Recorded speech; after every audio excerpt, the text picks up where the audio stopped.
भारत में शास्त्रार्थ की हजारों साल पुरानी परंपरा रही है। तर्क वितर्क, चिंतन मनन, अपनी अपनी बात को पूरी ताकत से रखना, और फिर इतने विपरीत विचार, इतने विपरीत ध्रुव, फिर आपस में बहसे। कोई निराकार की बात करता तो कोई साकार की बात करता, कोई योग की बात करता तो कोई सांख्य की बात करता, कोई भक्ति की बात करता तो कोई हठ योग की बात करता, सहज योग की बात करता। ऐसे ऐसे भक्तियां हुए कि नाम सुनो और उनके बारे में सुनो तो सुनते रह जाओ। और ध्यान के ऐसे शिखर हुए बुद्ध और महावीर और ये सब, कि इस पृथ्वी पे आज भी उनका कोई शानी नहीं। लेकिन सबके आपस में मतभेद होने के बावजूद भी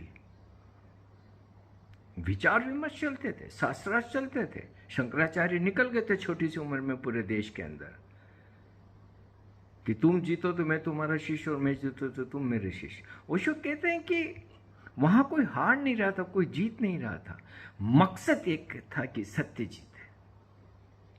किसी के हारने जीतने का कोई सवाल नहीं है, सत्य जीतना चाहिए। हजारों साल की इस देश में ये परंपरा रही। हमारे तो हड्डियों तक ये संस्कार गए हुए, विचार विमर्श के, चिंतन मनन के, शास्त्रार्थ के, और ठीक विपरीत विचारों को भी पूरे मन से, खुले मन से सुनने के और फिर अपना जवाब देने के। ओशो जैसा तार्किक व्यक्ति इस मनुष्यता ने कभी पैदा नहीं किया। उनके तर्कों में, उनके वचनों में, उनके कहने के ढंग में इतनी शक्ति है। वो चाहे जो बोले, चाहे 1000 लोग सुन रहे हो, चाहे लाख लोग सुन रहे हो, चाहे 10 साल पहले सुन रहे हो या 50 साल या 100 साल या 1000 साल बाद सुनेंगे, वही सत्य लगेगा जो ओशो बोल रहे हैं। ओशो कृष्ण को जब ऊपर लेके जाते हैं तो ऐसा लगता है कि कृष्ण के तो आसपास भी कोई नहीं, लेकिन सहजों को जब ऊपर लेके जाते तो कोई भी दूसरा आसपास नहीं आ पाता।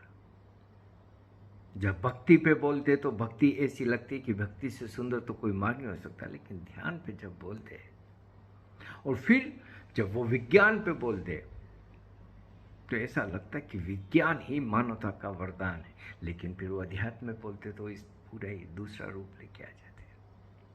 पूरा जीवन कितने विचारों पर ओशो लगातार बोलते रहे, और बहुत तार्किक और वैज्ञानिक तार्किक, वैज्ञानिक सोच, वैज्ञानिक चिंतन मनन।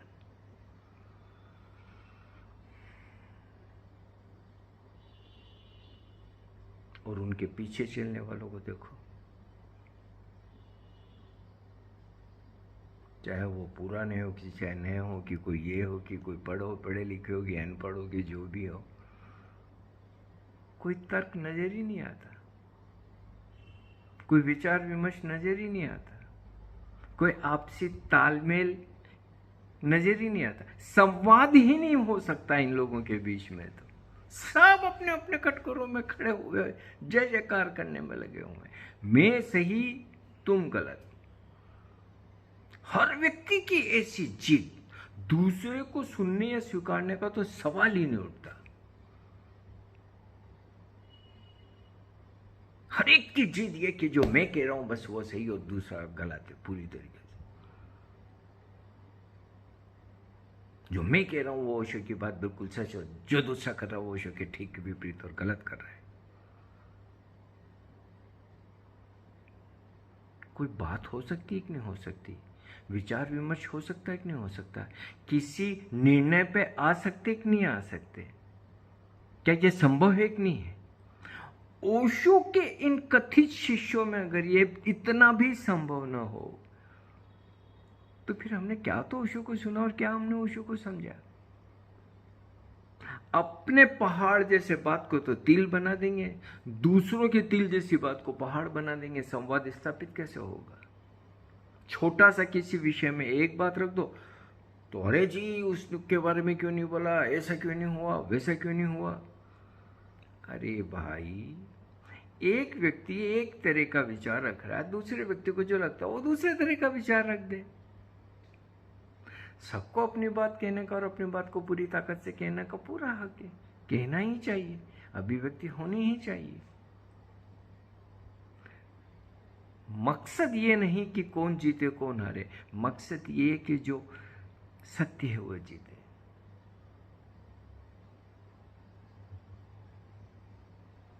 जो श्रेष्ठ है वो जीते, जो परम उचित है वो हो। अब कुछ लोगों को लगता है कि पूना के कोरेगांव पार्क में, जो 17 कोरेगांव पार्क की छोटी सी जगह है, वहाँ ओशो की फोटोएं होनी चाहिए। उनके अपने तर्क हैं।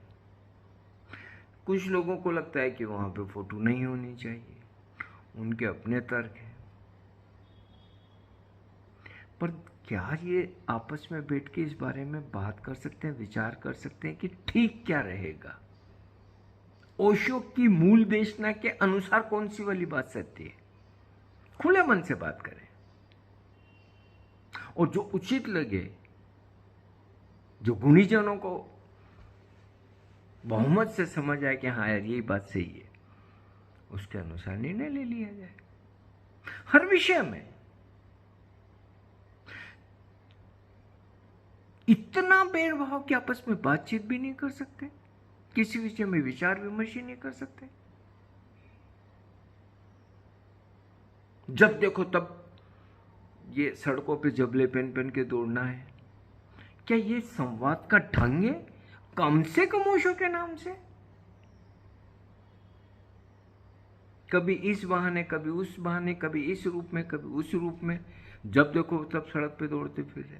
उससे मिलेगा क्या और बटेगा क्या? हर व्यक्ति की अपनी जिद है, हर व्यक्ति अपनी जिद को पकड़ के बैठा हुआ है। कुछ लोग सड़कों पे दौड़ रहे हैं, कुछ लोग अपने वातानुकूलित ऑफिसों में बैठे हैं। सबके अपने अपने दाव पे चल रहे हैं, सबकी अपनी अपनी खींचतान चल रही है।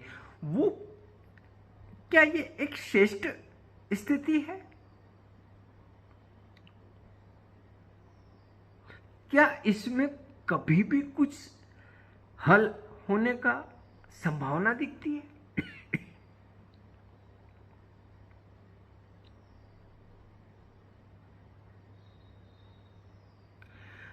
अब कोई व्यक्ति कुछ कृत्य करता है, रादर देन कि उससे बात की जाए, उसको समझाया जाए, उससे समझा जाए या उससे संवाद स्थापित किया जाए, बस द्वेषता शुरू हो जाती है।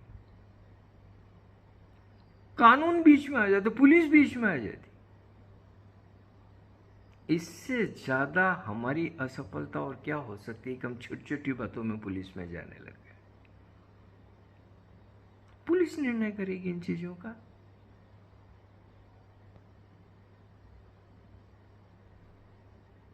और मान लो कि किसी व्यक्ति ने कुछ किया जो कि किसी को सही नहीं लगे, तो उसका कोई उपाय या कोई निदान या कोई विकल्प ऐसा है कि नहीं है कि उसको समझाया जा सके, या वो जो कहना चाह रहा है उसको समझाया जा सके। और अगर ऐसा रहा तो ये तो विवाद, ये तो झंझटें, ये तो जंजाल होते ही रहेंगे। इसका तो कोई अंत नहीं लग रहा। अब तो दौड़ते फिरो, भागते फिरो। ओशो के नाम से संवाद स्थापित नहीं हो सकता, बातचीत नहीं हो सकती, विचार विमर्श नहीं हो सकता, जो सत्य है, जो उचित है, उसका निर्णय नहीं हो सकता। हम इतने लाचार हो गए, इतने बेचारे हो गए, इतने गंवार हो गए।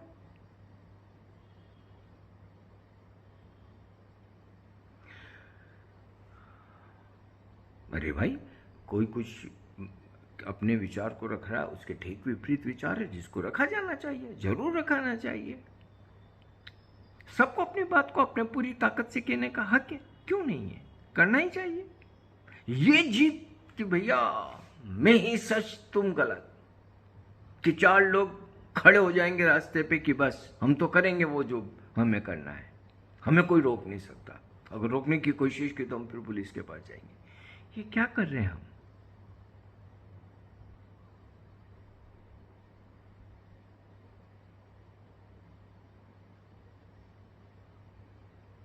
ये ओशो का ढंग है? ओशो ने क्या कभी अपनी किसी बात को मनवाने के लिए वो पुलिस गए या किसी को प्रेरित किया कि पुलिस जाओ, या कि किसी को बोलने से या किसी को कहने से रोका गया? दुनिया भर से लोग आए और पता नहीं कौन कौन से प्रश्न उनसे पूछते रहे, सबके उनने जवाब दिए, किसी को प्रश्न पूछने से रोका नहीं।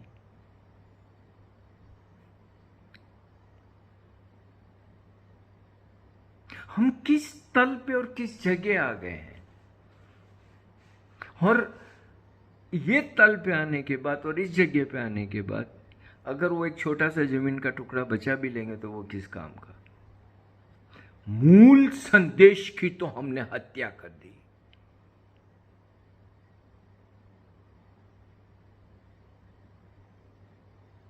और हत्या कर रहे हैं, फिर मतलब क्या है कि कोई जगह बचे कि नहीं बचे?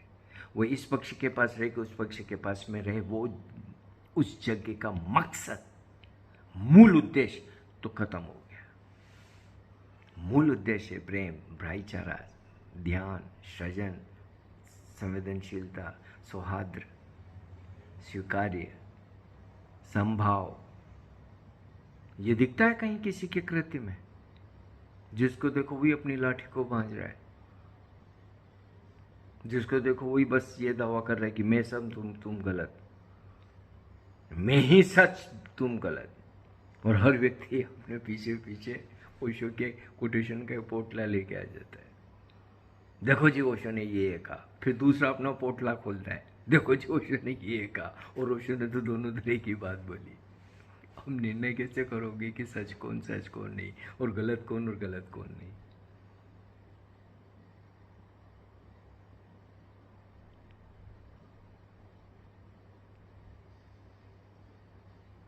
हैरानी हो रही है मेरे को कि चल क्या रहा है ओशो के नाम से।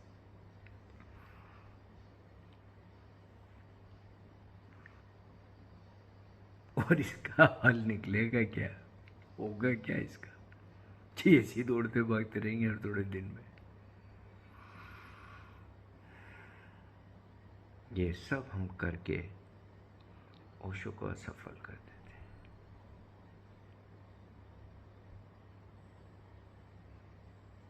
जब ओशो कहते हैं you are the only hope, हम उसको होपलेस कर देते हैं, पूरी तरीके से होपलेस कर देते हैं।